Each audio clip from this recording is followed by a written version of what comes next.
Hi welcome to UTV. Andhra Pradesh రాష్ట్రంలో ఎన్నికల వాతావరణం దాదాపుగా మొదలైపోయింది. ఇప్పటికే అటు అధికార పార్టీ సిద్ధమైనటువంటి పేరుతో ప్రజల్లోకి వెళ్తా ఉంది. మరొక పక్క టీడీపీ కూడా 6 గ్యారంటీలు కావచ్చు, 6 సిద్ధాంతాలు కావచ్చు, ఇంకొకటి బాబు షూరిటీ భవిష్యత్తుకు గ్యారంటీ అనేటువంటి నినాదంతో కూడా శరవేగంగా వెళ్తా ఉంది ప్రజల్లోకి. సో అయితే ఒకసారి మనం గుంటూరు వెస్ట్ నియోజకవర్గం గురించి మాట్లాడుకుంటే కనుక, అంటే ఓవరాల్గా గుంటూరు గురించి మాట్లాడుకుంటే టీడీపీకి ఒక కంచుకోటగా ఉంటుంది ఎప్పుడు కూడా గుంటూరు జిల్లా. సో ఆ గుంటూరు జిల్లాలో గుంటూరు వెస్ట్ నియోజకవర్గం గురించి మనం ప్రత్యేకంగా మాట్లాడుకోవాలి. సో ఇక్కడ నుంచి గతంలో టీడీపీ పార్టీనే గెలిచింది. సో ప్రస్తుతానికి కూడా గుంటూరు వెస్ట్ నియోజకవర్గం నుంచి టీడీపీ పార్టీ అభ్యర్థుల ఎంపికలో ఒక పెద్ద సంక్షోభం అయితే నెలకొంది. ఎందుకంటే ఇక్కడ దాదాపుగా 10 నుండి 15 మంది అభ్యర్థులు పోటీ పడ్డప్పటికీ కూడా చివరికి ఇక్కడ నుంచి గల్లా మాధవి గారి పేరును చంద్రబాబు గారు ఖరారు చేశారు. సో గల్లా మాధవి గారు ప్రస్తుతం నా ముందున్నారు. వారిని అడిగి ప్రచారం ఎట్లా వెళ్తా ఉంది, సో ఇంకొన్ని అధికార పక్షం విసురుతా ఉన్నటువంటి సవాళ్లను వారి నుంచి మనము సమాధానాలు రాబట్టేటువంటి ప్రయత్నం చేద్దాం. సో మేడం నమస్తే. సో ఎలా ఉన్నారు మేడం? సో ఓవరాల్ గా ఎట్లా జరుగుతుంది మేడం, ప్రచారం ఎట్లా వెళ్తా ఉంది? మీరు దాదాపుగా ఇప్పుడు ఆల్మోస్ట్ 2-3 మంత్స్ నుంచి విస్తృతంగా మీరు ప్రజల్లో ఉంటా ఉన్నారు.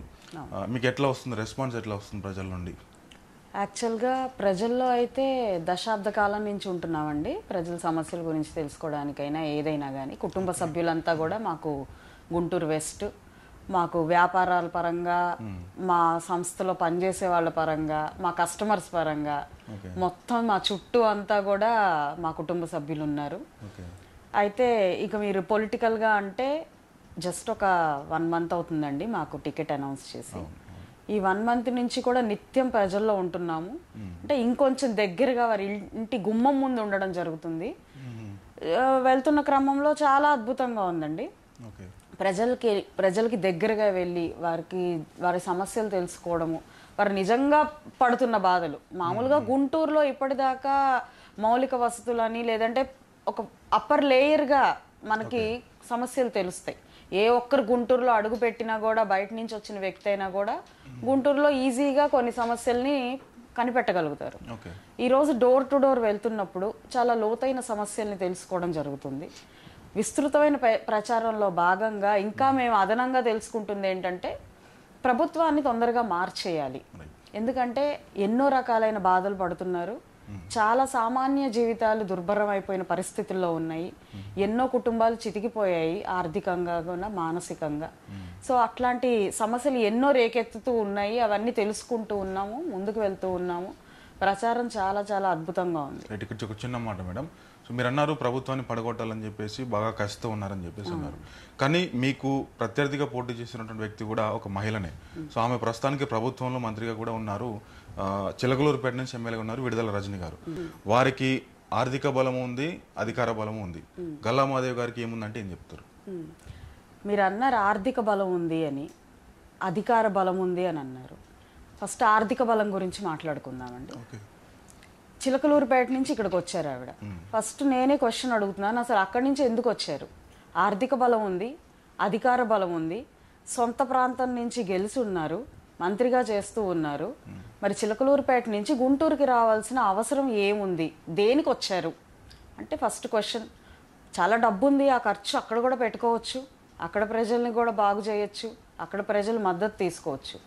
అయితే సర్వేలు నిర్వహించడం వల్ల వారు గెలుస్తామా లేదా అని ఒక సర్వే నిర్వహించుకున్నారు. ఖచ్చితంగా 50,000 మెజారిటీతో ఓడిపోతాము అని తెలిసింది ఆ సర్వేలో. సో మనం ఉంటే రాళ్లతో కొడతారు ప్రజలు అనే ఒక భయంతో అక్కడి నుంచి పారిపోయి గుంటూరు వచ్చారు. గుంటూరు ప్రజలకు ఏదో పాపం అమాయకులు అనుకుని వచ్చారు. చాలా పెద్ద అమాయకులు వాళ్లే అని ఇప్పుడు అర్థమవుతుంది వాళ్ళకి. ఇక మీరు అన్నారు అధికార బలం అని. అధికారం వల్ల ప్రజల్ని పీక్కు తినడం కానివ్వండి, అధికారం వల్ల వాళ్ళని మానసికంగా, ఆర్థికంగా కుదేలు చేయడం తప్ప ప్రజలకు అధికారాన్ని వాడి ఒక్కించిత్ మేలు చేసిన దాఖలాలు ఎక్కడా లేవు. చిలకలూరిపేటలో మీరు ఎక్కడికి వెళ్ళి ఏ చిరు వ్యాపారస్తుడిని అడిగినా సరే, లేదా ఏ నిరుద్యోగిని అడిగినా సరే, మీకు అక్కడున్న సోకాల్డ్ ఎమ్మెల్యే, మంత్రి, ఆర్థికంగా బలంగా ఉన్న వ్యక్తి గురించి చాలా అద్భుతంగా చెప్తారు. సో ఆవిడ ఇక్కడికి వచ్చి మళ్ళీ ఇక్కడ ప్రజల్ని ఏదో ఉద్ధరిస్తాను అని అంటే ఇక్కడ ప్రజలు ఎలా నమ్ముతారు? ముందు ముఖ్యంగా అంటే మనకి 10% ఒక ప్లస్లుండి 100% మైనస్లు ఉంటే ప్రజలు దాన్ని హర్షిస్తారా? అలాంటి నాయకుల్ని ఎంచుకుంటారా? ఆర్థికంగా, మంత్రి పరంగా అంటే పదవి పరంగా ఈ రెండే వారికి ఉన్న మనం చెప్పుకోదగ్గ విషయాలు. అయితే వాటిని వాడుకుని ప్రజలకు నష్టము, రాష్ట్రానికి నష్టమే జరిగింది తప్ప ప్రజలకు వచ్చిన ఉపయోగం మాత్రం ఏం లేదు. మరి ప్రజలకు మంచి జరగని, ప్రజలకు మంచి చేయని వ్యక్తుల్ని ఎవరు ఎన్నుకోరు. కాబట్టే అక్కడ ఎన్నుకోవరు, మనం ఓడిపోతామని తెలిసి ఇక్కడికి వచ్చారు. ఇంకో ప్రశ్న మేడం, సో మీ పార్టీకి సంబంధించి టీడీపీ నుంచి గుంటూరు వెస్ట్ నియోజకవర్గానికి ఎంతోమంది హేమహేమీలు కూడా పోటీ పడ్డారు, ఎంతోమంది అప్లై కూడా చేసుకున్నారు, ఎంతోమంది అప్పీల్ చేశారు నాయకుడికి. సో వారందరినీ కాదని గల్లా మాధవి గారిని స్క్రూటినీ చేసి మరి వారిని ఎంపిక చేయడానికి మీ దగ్గర ఉన్నటువంటి అర్హతలు కావచ్చు, మీ దగ్గర ఉన్నటువంటి ప్లస్ పాయింట్స్ ఏంటి అంటే ఏం చెప్తారు? అయితే నేను ఒక 3 పాయింట్లు చెప్తాను. ఫస్ట్గా బీసీలకు ఇంతవరకు టికెట్ ఇవ్వలేదు. అసెంబ్లీలో బీసీలకి అడుగుపెట్టి స్థానం కల్పించలేదు. అయితే బాబు గారు గడిచిన ఈ 5 ఏళ్లలో బీసీ సోదరుల అమర త్యాగాలకి నిదర్శనంగా వారి కోసం ఒక ప్రతినిధిని ఇస్తాను అని చెప్పి హామీ ఇవ్వడం జరిగింది ఆయన. సో వారి త్యాగాల ప్రతిఫలం నేను ఫస్ట్ బీసీకి ఇవ్వాలి అనుకున్నది. రెండోది మహిళ. దాదాపుగా ఒక 25 ఏళ్ల క్రితం ఒక మహిళకి అవకాశం దొరికింది, శనక్కాయల అరుణ గారికి ఇవ్వడం జరిగింది గుంటూరులో. తర్వాత మహిళలకు పెద్దపీట వేయాలి. బాబు గారు మీరు తీసుకుంటే ఎప్పుడు కూడా బీసీల మహిళల పక్షపాతి ఆయన, కాబట్టి ఒక మహిళగా నన్ను గుర్తించి ఇవ్వడం జరిగింది. ఇంక 3వ పాయింట్, మొదటి నుంచి సేవా దృక్పథంలో ఉండడం కానివ్వండి, వ్యాపార పరంగా ఎంతో విస్తీర్ణంగా ఉండడం కానివ్వండి, అంటే ఆర్థికంగా స్థిరంగా ఉన్నాము, ప్రజల కోసం ప్రజా సంక్షేమం కోసం సేవా దృక్పథం ఉన్న వ్యక్తులుగా మమ్మల్ని గుర్తించడం జరిగింది. ఆ విధంగా కూడా ఈ సీట్ ఇవ్వడం జరిగింది. అంటే పోటీ పడిన అభ్యర్థులకి అర్హత లేదు అని నేను అన్ను. ఖచ్చితంగా వారు ప్రజల్లో ఉన్నారు, ఎంతో కొంత ప్రజలకి సేవ చేస్తూ వచ్చారు, ఎంతో కొంత ఖర్చు పెట్టుకుంటూ వచ్చారు వాళ్ళు కూడా. అయితే ఒక పాయింట్ని తీసుకొని మనం రాజకీయాల్లోకి వెళ్ళలేం. కొన్ని ఆ సమయాభావాన్ని బట్టి అధిష్టానం కొన్ని పారామీటర్స్ని తీసుకొని ఒకళ్ళని నిర్ణయిస్తుంది. కాబట్టి అదే విధంగా అలా అనుగుణంగా కూటమి మొత్తం కూర్చుని ఎన్నో సర్వేలు నిర్వహించి చాలా క్షుణ్ణంగా అభ్యర్థిని సెలెక్ట్ చేయడం జరిగిందండి. ఆ భాగంగానే ఆ రిజల్ట్ నేను. సో ఇంకొకటి మీ మీద ఉన్నటువంటి ఆరోపణ, అంటే ఆరోపణ కానీ అనుమానం ఏంటి అని అంటే, గతంలో ఇక్కడ గుంటూరు వెస్ట్ నియోజకవర్గం నుంచి కూడా టీడీపీ క్యాండిడేట్ గెలిచారు. సో వారు అభివృద్ధి పేరుతో అధికార పార్టీకి వెళ్ళడం జరిగింది. సో ఈసారి గల్లా మాధవి గారిని గెలిపిస్తే, అంటే ఒకవేళ టీడీపీ గవర్నమెంట్ రాకపోతే నేను చెప్తా ఉన్నాను, వస్తే సంతోషం, రాకపోతే గల్లా మాధవి గారు కూడా మళ్ళీ తిరిగి అధికార పార్టీలోకి అభివృద్ధి పేరుతో వెళ్తారేమో అనేటువంటి అపోహ ఉన్నటువంటి గుంటూరు వెస్ట్ ప్రజలకి మీరు ఇచ్చేటువంటి నమ్మకం కావచ్చు, మీరు ఇచ్చేటువంటి సమాధానం ఏంటి మేడం? యాక్చువల్గా ఒక దగ్గర నుంచి ఇంకొక దగ్గరికి పరిగెత్తడానికి 2 కారణాలు ఉంటాయండి. ఒకటి అధికార దాహం మీరు అన్నట్టు, రెండోది భయం. అంటే ఎదుర్కోలేం, మనం ఎదుటి వ్యక్తిని ఎదుర్కోలేని పరిస్థితిలో ఉన్నప్పుడు, లేదా మనకి ఇక్కడ ఏదో జరగలేదు అక్కడ జరిగిపోతుంది అనే ఒక అత్యాశ ఉన్నప్పుడు మాత్రమే మనం ఉన్న స్థానం నుంచి మన నమ్మిన ప్రజల్ని వదిలేసి వెళ్ళడం జరుగుతుంది జనరల్లీ. సో ఇప్పుడు నన్ను తీసుకుంటే ఒక అధికారం కోసం నేను ఈ పాలిటిక్స్లోకి రాలేదు. అధికారంగా, పదవులుగా, లేదంటే ఒక గౌరవ మర్యాదల పరంగా తీసుకుంటే ఇప్పటికే మన రాష్ట్రంలో, మన ఈ పశ్చిమ నియోజకవర్గంలో చాలా గుర్తింపు పొందిన వ్యక్తులం మేము. మా సంస్థల పరంగా లేదంటే సేవా కార్యక్రమాల పరంగా పేరుగాంచిన, గుర్తింపు పొందిన, చాలా గౌరవ మర్యాదలుగా ఉన్న వ్యక్తులం. వాటి కోసం ఈ పొలిటికల్ సిస్టంలోకి వచ్చి ప్రజలకు ఏదో మభ్యపెట్టి అందులో నుంచి గౌరవాన్ని తెచ్చుకోవాల్సిన అవసరం లేదు. రెండోది డబ్బు. జనరల్గా పొలిటికల్గా ఇప్పుడు మనం ఇంత ఖర్చు పెడితే అంత తెచ్చుకోవచ్చు అనే స్ట్రాటజీలో గడిచిన ఈ ప్రభుత్వాన్ని చూసాం మనం. అలాగే దోచుకుంటూ వచ్చారు, దాన్ని ప్రజలకి మళ్ళీ మభ్యపెడుతూ ఇస్తూ ఏదో ఓట్ బ్యాంక్ లాగా వాడుకుంటూ ఉన్నారు. అలాంటి అవసరం కించిత్ కూడా లేదు. దేవుడి దయ వల్ల చాలా బాగా సంపాదించుకున్నాము, ట్యాక్స్లు కట్టి చాలా గౌరవంగా నిజాయితీగా సంపాదించుకున్నాము. అది ప్రజలకి ఖర్చు పెడితే చాలా అద్భుతంగానే, ఆనందంగానే భావిస్తున్నాము. పదవి అనేది ఒక బాధ్యతగా తప్ప అదొక పెద్ద మనకి ఏదో కిరీటం లాగా నేను భావించడం లేదు. ఇలాంటి వ్యక్తిత్వంతో వస్తున్నప్పుడు ఖచ్చితంగా జయాపజయాలతో నిమిత్తం లేకుండా ఎలక్షన్కి ఇప్పటిదాకా ఇక్కడే ఉన్నాను. ఎలక్షన్తో పని లేకుండా, అంటే ఎలక్షన్ తర్వాత కూడా, అంటే రిజల్ట్తో పని లేకుండా ఎలక్షన్ తర్వాత కూడా ఇక్కడే ఉంటాను, ఎక్కడికి వెళ్ళను. రైట్. సో అంటే చాలా కాన్ఫిడెన్స్గా చెప్తా ఉన్నారు, చాలా బాగా అనిపించింది.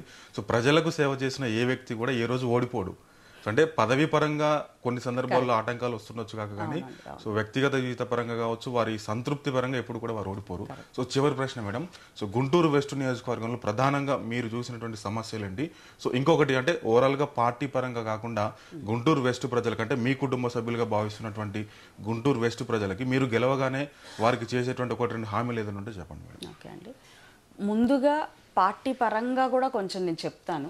ఎందుకంటే బేసిక్గా మౌలిక వసతుల లోపం గుంటూరు వెస్ట్లో చాలా ఉందండి. ఇది కార్పొరేషన్ అయినా కూడా మనకి బేసిక్ ఎమ్యూనిటీస్ అనేవి లేవు. అంటే వాటర్ లేదండి, డ్రైనేజ్ సిస్టమ్ బాగాలేదు, రోడ్స్ బాగాలేదు. గత ప్రభుత్వ అవినీతి చర్యల వల్ల ఎంతో నిధులు దానికి శాంక్షన్ అయినా కూడా పట్టించుకోకుండా తినేయడం జరిగింది. ఏ ఒక్క పని ముందుకు వెళ్ళకపోగా ఎక్కడికక్కడ రోడ్ వైడనింగ్ పేర్లతో ఇళ్ళని పగలగొట్టేయడం, ఈ డ్రైనేజ్ పైపులన్నిటిని పగలగొట్టేయడం, మంచినీటి పైపులన్నిటిని పగలగొట్టేయడం, పోనీ దాన్ని ఏదైనా మరమ్మతులైనా చేశారా అంటే వాటిని అలాగే వదిలేయడం. ఎన్నో రకాలైన ఇబ్బందులు ఇప్పుడు ప్రజలు పడుతున్నారు వాటి వల్ల. పనులు జరగకపోగా ఎన్నో రకాలైన ఇబ్బందులు పడుతున్నారు. ఆ పనులన్నీ కూడా మళ్ళీ పునరుద్ధరిస్తాం. కంపల్సరీ వచ్చి రాగానే వాటి మీద దృష్టి పెడతాం.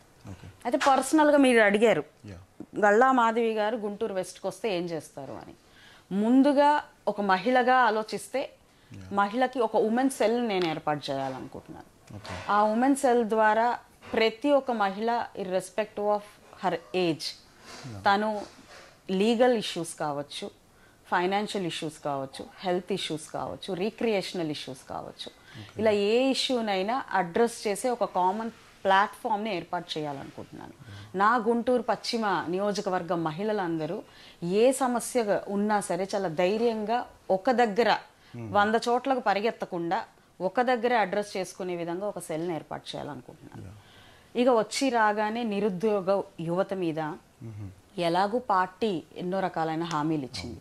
స్పెసిఫిక్గా నేనేం చేయాలనుకుంటున్నానంటే స్కిల్ డెవలప్మెంట్ ప్రోగ్రామ్తో విద్యార్థులందరికీ దగ్గర పశ్చిమ నియోజకవర్గంలో బీటెక్ ఫైనల్ ఇయర్ చదువుతున్న ప్రతి ఒక్క విద్యార్థికి స్కిల్ డెవలప్మెంట్ పేరుతో వాళ్ళకి అవసరమైన కోర్సులన్నింటినీ వాళ్ళకి అందించి ఉచితంగా వాళ్ళకి కరెక్ట్ ప్రాపర్ వేలో ఎక్కడ ప్లేస్ చేయగలుగుతారు, ప్లేస్మెంట్ దిశగా వాళ్ళని మేము తయారు చేసి పంపించాలనుకుంటున్నాను. Okay, so thank you madam. So ఇంకొకటి చివరగా మేడం, మీ మీద అంటే ప్రచారంకి వెళ్తా ఉన్నప్పుడు కానీ మీ మీద కానీ మీ కార్యకర్తల మీద కానీ ఎటువంటి బెదిరింపు కాల్స్ కానీ బెదిరించడం కానీ దాడులు చేయడం కానీ ఇటువంటి ఏమైనా జరుగుతున్నాయి మేడం? అసలు స్టార్ట్ అయిపోయినాయండి ఆల్రెడీ. ఓకే, ప్రచార రథాల మీద దాడులు జరుగుతున్నాయి, డ్రైవర్లను కొడుతున్నారు, మాతో వచ్చే కార్యకర్తలను కానివ్వండి, అభిమానులు కానివ్వండి టార్గెట్ చేసి వాళ్ళని అటాక్ చేయడం జరుగుతుంది. లేనిపోని గొడవలు క్రియేట్ చేసి అక్కడ ఒక రకమైన భయాందోళనకి గురయ్యే ఒక ఎన్విరాన్మెంట్ని క్రియేట్ చేయాలి అన్నట్టుగా ప్రయత్నిస్తున్నారు. ఆ ప్రయత్నాలు జరుగుతూ ఉన్నాయి. అయితే నేను ఒకటే చెప్తున్నానండి, ఎవరైతే ఓటమి భయం ఉంటుందో, ఇక గెలవము అని తెలుస్తుందో, దాడి చేయడానికి ఇంకే రకమైన పాయింట్లు లేవు. ఏమని దాడి చేయాలి, పలానా వ్యక్తి ఇది అని నిరూపించడానికి ఏ ఒక్క పాయింట్ లేదు. ప్రజలకి వీళ్ళు ఏం చెయ్యరు అని చెప్పడానికి వాళ్ళ దగ్గర ఏ పాయింట్ లేదు. కాబట్టి ఇలా అయినా ఏదైనా చేస్తే ఆత్మ సంతృప్తి కోసం అన్నమాట, దానికి వేరే పేరు ఉంటుంది, అది నేను వాడను ఇప్పుడు. అలాంటి ఒక సంతృప్తికరమైన పని కోసం ఇలాంటి దాడులకు పాల్పడుతున్నారు. అయితే వాటికి భయపడడానికి కానివ్వండి, వాటి వల్ల వాళ్ళకు వచ్చే ఉపయోగం కానివ్వండి ఏమీ ఉండదు. కాబట్టి దయచేసి అలాంటివి మానుకుని ఇంకొంచెం వాళ్ళు ఇప్పటిదాకా ఏదైతే ఖర్చులు పెట్టుకుని ఏదైతే వాళ్ళు ప్రచారం చేసుకున్నాము అంటే, మీరు అన్నారు వాళ్ళు చాలా ప్రచారం చాలా విస్తృతంగా జరుగుతుందండి అది ఇదని. అది కూడా ఏం లేదండి, జనరల్గా పబ్లిసిటీకి ఎక్కువ ప్రాధాన్యం ఇచ్చే పార్టీ కాబట్టి, ప్రజల్లోకి వెళ్ళే పార్టీ కాదు కాబట్టి జనరల్గా ఆ పబ్లిసిటీని చూసి వీళ్ళు ప్రజల్లో ఉన్నారేమోనని చాలా మంది అనుకుంటున్నారు. మీరు ప్రజల దగ్గరికి వెళ్ళి అడిగితే మీకు వాస్తవాలు తెలిసిపోతూ ఉంటాయి. కాబట్టి ప్రజలకి వెళ్ళలేని వ్యక్తులు, ప్రజలకి ఏదైనా చేయలేని వ్యక్తుల్ని చూసి ఈరోజు మేము భయపడాల్సిన అవసరం లేదు. వాళ్ళు ఏదో మాకు ఏదైనా చేస్తారు అనే ఆ భయాలు, ఆందోళనలు ఎలాంటివి మాకు లేవు. వారు ఎలాగా వచ్చినా కూడా మేము దాన్ని చాలా ధీటుగా ఎదుర్కొనే సత్తా ఉంది, ధైర్యం కూడా ఉందండి. ఎస్, అటువంటి భయపడితే కూడా మనం రాజకీయాలు చేయలేము, ప్రజల్లో ముఖ్యంగా ఉండలేము కూడా. ఒక So, నాయకుడు ఎప్పుడైతే మనము- భయపడితే అవును. ప్రజలకు ఏ రకమైన హామీ ఇవ్వగలుగుతాం? కాబట్టి ఎట్టి పరిస్థితుల్లో అట్లాంటివి మేము ఊరుకోబోము. Thank you so much madam. So చాలా రోజుల తర్వాత గుంటూరు వెస్ట్ నియోజకవర్గం నుంచి మీరన్నట్లు ఒక మహిళకు అవకాశం దక్కింది.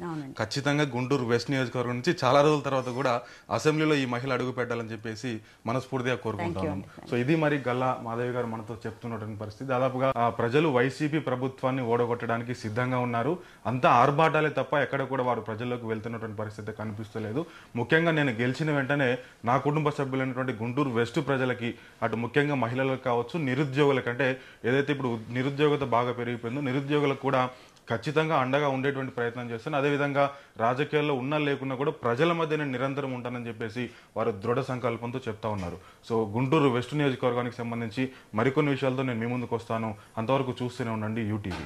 సో చూసారు కదా, ఇలాంటి మోర్ ఇంట్రెస్టింగ్ అప్డేట్స్ కోసం ప్లీజ్ సబ్స్క్రైబ్ యూటీవీ.